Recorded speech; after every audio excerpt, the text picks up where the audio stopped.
जय गुरुदेव। परम आनंद का विषय है कि आज हम लोग भगवान शिव शंकर पर चर्चा करने जा रहे हैं। भगवान आशुतोष अत्यंत सरल हैं, सहज हैं और कृपा का प्रसाद देने वाले हैं। वे तो नीलकंठ हैं, हिमालय पर्वत की दिव्य उत्तुंग शिखर पर कैलाश पर्वत पर विराजते हैं। वाराणसी पर उनका शासन है और वो वहां से संपूर्ण विश्व को दिशा देते हैं। भगवान शिव शंकर की जितनी भी चर्चा की जाए कम है। वे हम सबके पिता हैं। वे देवत्व से ऊपर उठकर महादेव हैं, क्योंकि उन्होंने जब संपूर्ण विश्व में समुद्र मंथन हुआ और समुद्र मंथन से विष निकला तो देव और दनुज सबने मिलकर हाहाकार मचा दिया और प्रार्थना की कि कौन है जो हमें संकट से बचा सकता है। रिपीट, कौन है जो हमें संकट से उबार सकता है। तब सबने त्राहिमाम कहते हुए एक ही महामानव महादेव की शरण ली और वे थे आशुतोष शिव शंकर भगवान भोलेनाथ। और वे सब पर कृपा करते हैं। उन्होंने विषपान करके वे नीलकंठ हो गए और संपूर्ण विश्व को नष्ट होने से बचा लिया। आज हम लोग 12 ज्योतिर्लिंगों के चर्चा क्रम में अंतिम ज्योतिर्लिंग घुश्मेश्वर की चर्चा करेंगे। 12 ज्योतिर्लिंग जिनका नाम सुनने मात्र से मंगल हो जाता है। आइए हम 12 ज्योतिर्लिंगों का स्मरण करते हैं।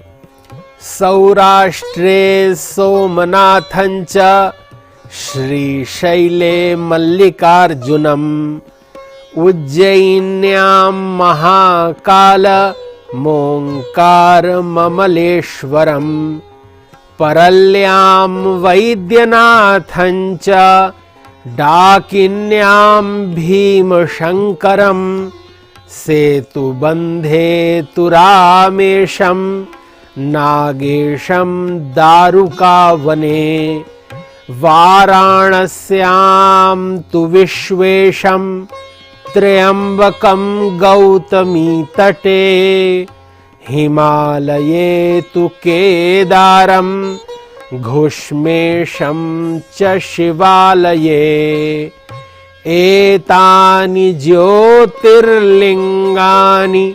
सायं प्रातः पठेन्नरः सप्तजन्म कृतं पापं स्मरणेन विनश्यति। इस प्रकार भगवान शिव शंकर के 12 ज्योतिर्लिंगों का हम स्मरण करते हैं, भगवान को प्रणाम करते हैं, उन्हें वंदन करते हैं। भगवान की दिव्य महिमा का गान ही कीर्तन है। भगवान के धाम, उनके नाम और उनके काम का स्मरण करना ही सत्संग है। भगवत कृपा से हम सब भगवान शिव शंकर के 12 ज्योतिर्लिंग घुश्मेश्वर ज्योतिर्लिंग की चर्चा करने जा रहे हैं। यह अत्यंत पावन और पुनीत स्थान है। महाराष्ट्र के औरंगाबाद के निकट दौलताबाद से 12 मील की दूरी पर, जहां पर अजंता एलोरा की गुफाएं हैं, उसके निकट परिक्षेत्र में भगवान शिव शंकर का यह दिव्य धाम है। यह अत्यंत पावन है, बहुत पुनीत है। दक्षिण देश में देवगिरी नामक पर्वत पर सुधर्मा नाम के एक विद्वान आचार्य विप्रदेव रहते थे। जैसा कि उनका नाम है सुधर्मा, वे धर्म पूर्वक आचरण करने वाले और सत्संगी स्वभाव के थे। सुंदर उनका मन था। उनके व्यवहार से संपूर्ण परिक्षेत्र में उनकी प्रतिष्ठा थी। वे सुधर्मा नाम के विप्रदेव निरंतर सत्कर्म करते हुए भगवान की सेवा अर्चना वंदना निरंतर किया करते थे। सब कुछ अच्छा था। उनकी गृह स्वामिनी जो अत्यंत तपोनिष्ठ थी, उसका नाम था सुदेहा। उसका स्वरूप भी बहुत अद्भुत था। उसके नाम के अनुसार ही सुदेहा, वह अत्यंत सौकर्यतापूर्ण और घर परिवार को साथ लेकर चलने वाली थी। लेकिन दुर्योग उनके साथ भी लग गया।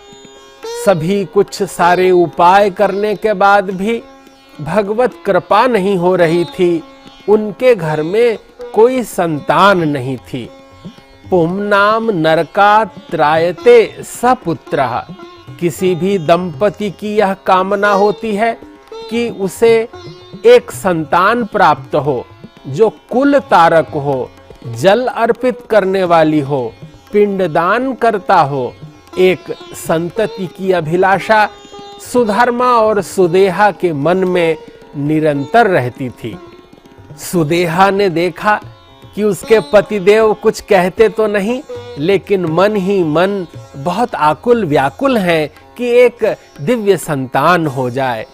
तब सुदेहा ने यह विचार किया कि उसकी एक छोटी बहन है जिसका नाम घुष्मा है। वो अत्यंत सरला, सौम्या और सहजा है। वह भगवान की परम भक्ता है। उसका व्रत है कि नित्य 101 पार्थिव शिवलिंग वह बना करके ही फिर अन्न ग्रहण करती है। इस प्रकार से वह सदाचारिणी, सौम्य मन वाली अपनी बहन घुष्मा को सुदेहा ने विवाह के लिए राजी कर लिया और सुधर्मा को भी बहुत मनाया। यद्यपि सुधर्मा कह रहे थे कि अगर कोई अन्य स्त्री इस घर में आएगी तो तुम सपत्नी भाव से युक्त हो जाओगी और पारस्परिक राग द्वेष के कारण हो सकता है हम सब अशांत हो जाएं।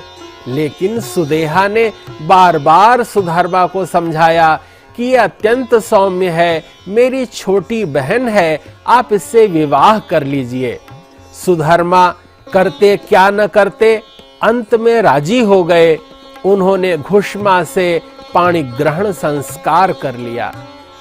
घुष्मा भी दासी की तरह घर की सेवा करने लगी, बड़ी बहन की सेवा करने लगी।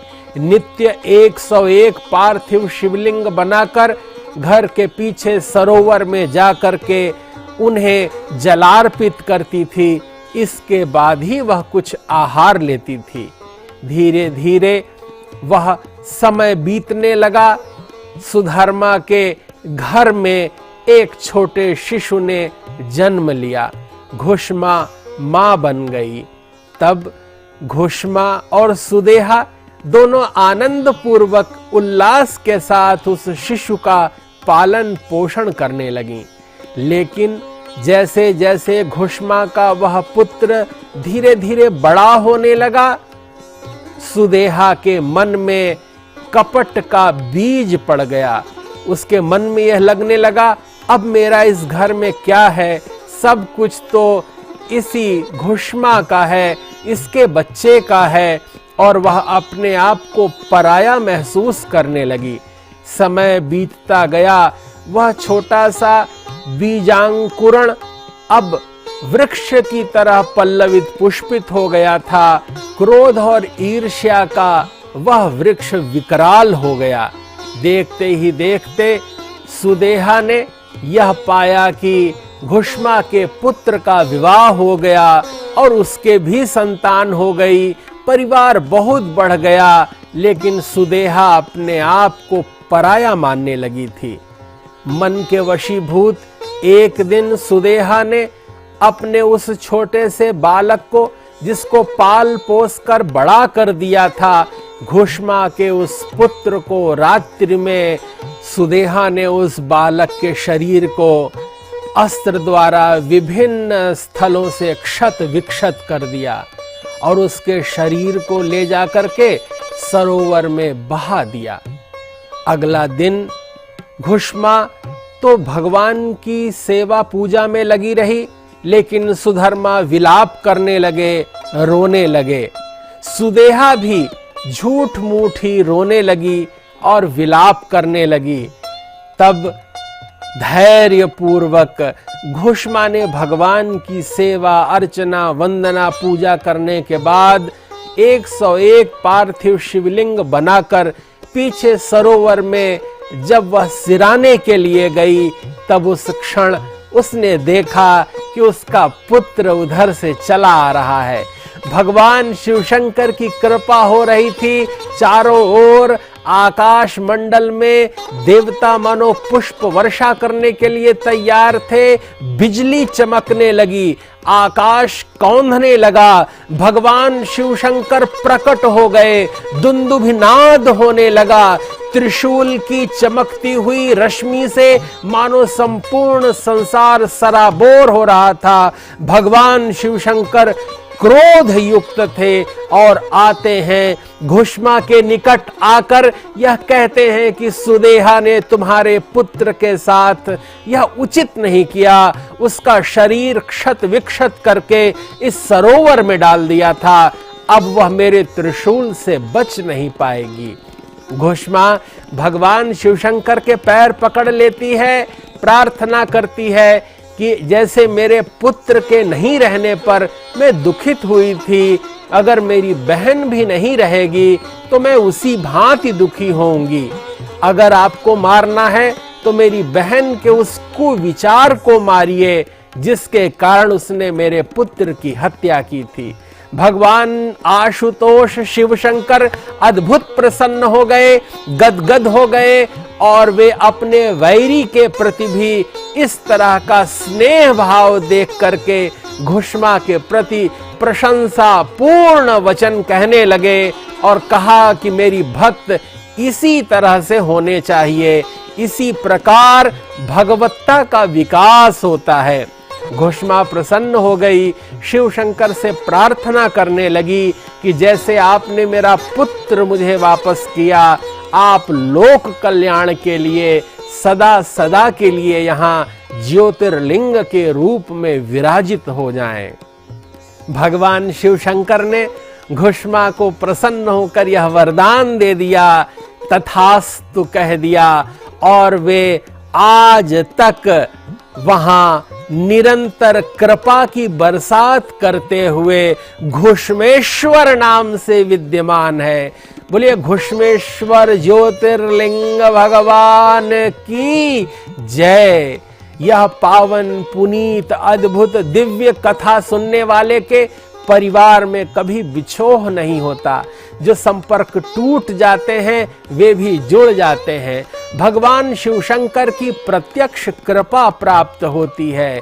इस प्रकार भगवान भारतवर्ष की इस पुनीत पावन धरा पर नित्य केली करते हुए सज्जनों का, निर्मल हृदय के लोगों का, तपस्वियों का, ज्ञानी गुणी जनों का मान रखते हैं।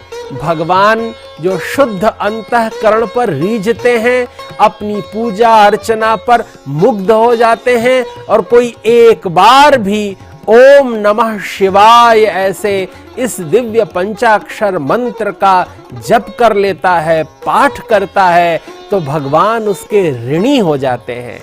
भगवान शिवशंकर की अपूर्व महिमा, उनकी कृपा का आश्रय लेने वाले व्यक्ति के जीवन में कभी दुख, दैन्य, निर्बलता, असहायता और विपरीतता नहीं आती। परमात्मा की कृपा से नित्य आनंद, उल्लास, स्पृहणीयता, गदगद भाव और प्रभु प्रीति बनी रहती है। भगवत्ता का यह दिव्य विस्तार संपूर्ण विश्व में पूज्य महर्षि महेश योगी जी ने किया है। आज उसी क्रम का विस्तार करते हुए ब्रह्मचारी डॉक्टर गिरीश जी और महर्षि संस्थान की ओर से हम सभी लोग अनवरत भगवत चर्चा कर रहे हैं। 12 ज्योतिर्लिंगों में आचार्य विद्वान विप्रों द्वारा नित्य अतिरुद्र यज्ञ हो रहा है, भगवान का स्मरण पूजन हो रहा है। शुक्ल यजुर्वेद के 8 अध्यायों में वर्णित भगवान शिव शंकर का स्तवन पूजन रुद्री का पाठ करते हुए संपूर्ण विश्व में ज्ञान का प्रसार, अलौकिक आनंद और विश्व शांति का उन्मेष हो रहा है। बहुत बहुत शुभकामनाओं के साथ भगवान से मंगल कामना करते हैं कि आपके जीवन में सदैव दिव्यता, भव्यता और अनुकूलता रहे। जय गुरुदेव, जय महर्षि।